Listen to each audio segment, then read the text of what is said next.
type de secteur qui est celui du commerce et de la distribution. Alors, je ne vais pas dire que le secteur des transports collectifs est un peu vénère, mais quand même, du côté des chiffres, au moins de la connaissance des choses, dans la mesure où vous êtes sur l'espace public et en relation avec, j'allais dire, les puissances publiques que sont les collectivités territoriales, vous avez, j'allais dire, des chiffres et des données qui sont peut-être les plus précises de d'autres secteurs. Moi, ce qui me frappe, vous voyez, par exemple, en ayant préparé celui sur commerce, commerce de détail, distribution, c'est le mal que j'ai eu, pour ne pas dire, je n'ai pas réussi, à avoir des chiffres récents sur ce qui se passe réellement en France en ce moment.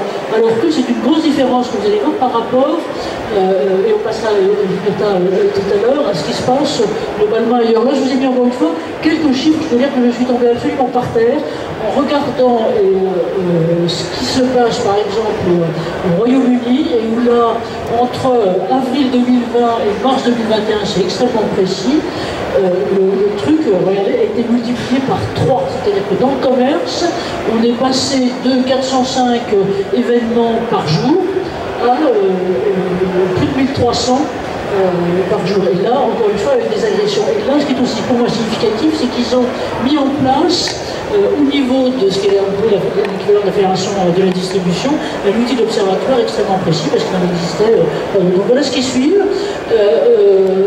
Ce qu'on dit, alors ce qui est un peu ce qui est subliminal, ou qu'on dit là aussi, ce que disent les Anglais tout à fait clairement, c'est que ce type d'agression, finalement, les types d'agressions auxquelles on les subit sont devenus une espèce de norme sociale, et que la violence est une forme d'expression qui se banalise complètement. Et ça, donc, ce qu'on voit aussi au niveau du Royaume-Uni, c'est au niveau global. Vous l'avez au-dessus, là, c'est l'Écosse.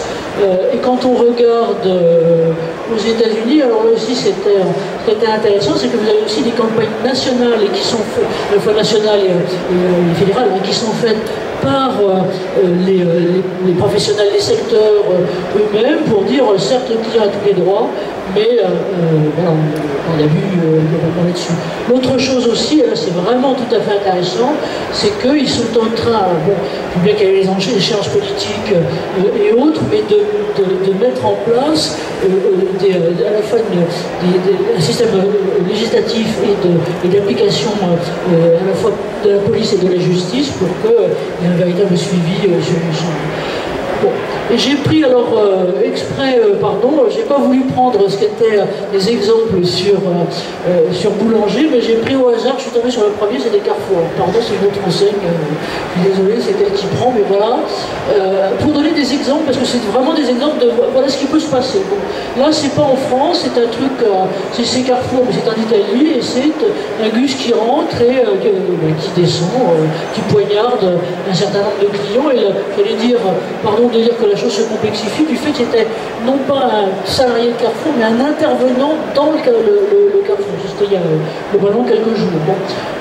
D'autres où là, on voit que les choses se déportent directement sur un vigile, donc là aussi c'est peut-être un prestataire externe, mais en tout cas c'est quand même quelqu'un qui est sous surveillance et qui est la mission de la surveillance d'un Carrefour à Purpan. Là, cette fois-ci, autre truc, l'agression sexuelle dans les toilettes d'un Carrefour. C'est encore une fois une enceinte quand même, quel que soit du magasin, même si les motifs n'ont rien à voir, on dirait autre avec ça. Et là, Rix et je vous ai mis quand même plus haut les pharmacies, parce que là aussi, effet Covid ou pas effet Covid, mais les agressions en pharmacie ont cru de façon tout à fait importante, et on estime quand même que même pas la moitié sont déclarées.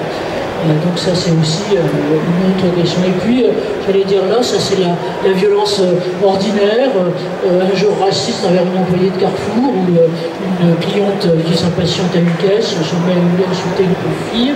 Voilà, donc que faire? Et là, on voit donc que les choses... l'analyse est effectivement ce qui a été ensuite bien sûr le soutien de la structure, mais aussi la façon, et là c'est intéressant de voir qu'un canard, j'allais dire commercial du type de LSA se préoccupe aussi de ce type de questions, et pas seulement des marques. Voilà, donc Jules Gurtin, c'est à vous. Donc Jules Gurtin, directeur sûreté sécurité de Boulanger France, donc avec, alors vous avez mis là un certain nombre un certain nombre de magasins, il y en a de types très divers, et on voit donc il y en a en centre-ville, d'autres qui sont plutôt en périphérie. Donc voilà, c'est à vous maintenant. Merci Anne-Marie. Bonjour à toutes et à tous. Donc Boulanger, 175 magasins, 3 entrepôts, 7 plateformes logistiques réparties sur les territoires français. On parle de violence, on parle de sentiment d'insécurité réelle. Toute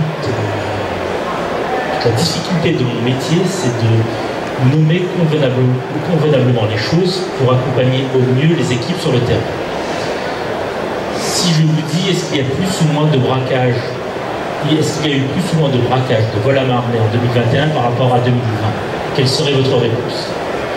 Qui dirait qu'il y en a eu plus en 2021? La majorité a raison, il y en a eu moins en 2021 par rapport à 2020. Mais quand vous posez la question aux équipes sur le terrain, elles ont le sentiment qu'il y en a plus. Il y a l'effet des médias, il y a l'effet de ce qu'on entend autour de soi. Donc ça crée ce sentiment d'insécurité. Toute la difficulté, c'est de trouver, comme je l'ai dit, les mots justes pour adopter la bonne posture. La difficulté est de ne pas sous-estimer la menace, mais aussi de ne pas la surestimer, de la surévaluer. À force de crier au loup, plus personne ne nous écoute. Donc, pour cela, nous avons le document d'évaluation des risques professionnels qui nous permet d'évaluer la menace. De mettre en place des moyens de réponse organisationnelle, technique et humaine. Quand on a fait ça, c'est très bien, on a répondu à une partie de notre obligation réglementaire. C'est top.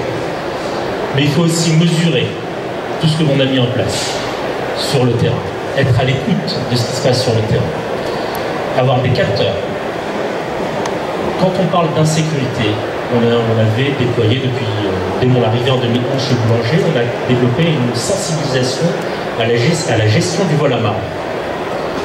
Quelques années après, sur le magasin de Pau, un collaborateur me dit « Oui, mais tu ne parles pas du terrorisme ». Maladroitement, je lui dis « Écoute, le terroriste qui vient se faire sauter au magasin de Pau, c'est qu'il est au bout du rouleau. On a eu l'événement de Trèbes, quelques mois après. Ça peut arriver partout.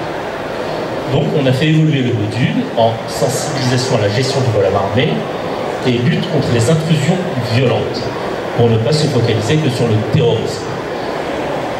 Une intrusion violente qu'on pourrait vivre ici.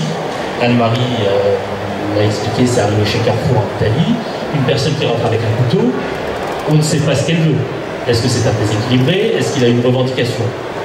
Je vais vous dire, on s'en moque. On doit protéger nos équipes et nos clients. C'est la priorité. Donc, ces formations, ces sensibilisations, comme l'a dit mon collègue tout à l'heure, on les fait également en présence des forces de l'ordre. Avoir la vision macro. Alors le siège est à l'Équin, dans le Nord. Venir accompagner le magasin de Pau avec un discours qui descend de l'Équin, c'est bien. Au moins il y a un discours qui accompagne le site. Mais il est intéressant d'avoir aussi le discours local, des forces de l'ordre locales. Et on met en relation les forces de gendarmerie ou de police avec le magasin. Et le fonctionnaire de gendarmerie ou de police va pouvoir apporter un témoignage précis, que les collaborateurs comprennent. À titre d'exemple, sur un magasin du sud de la France, il y avait ce sentiment d'insécurité. Toutes les semaines, le directeur de magasin m'envoyait un mail, m'appelait, m'envoyait un texto. Braquage sur telle enseigne, braquage à tel endroit, autour du magasin. À l'issue de cette formation, en présence de l'état-major de la police du secteur, il y a eu un débat à la fin avec les équipes du magasin. Et là, les langues se délient et on dit, les collaborateurs disaient, mais vous ne faites rien.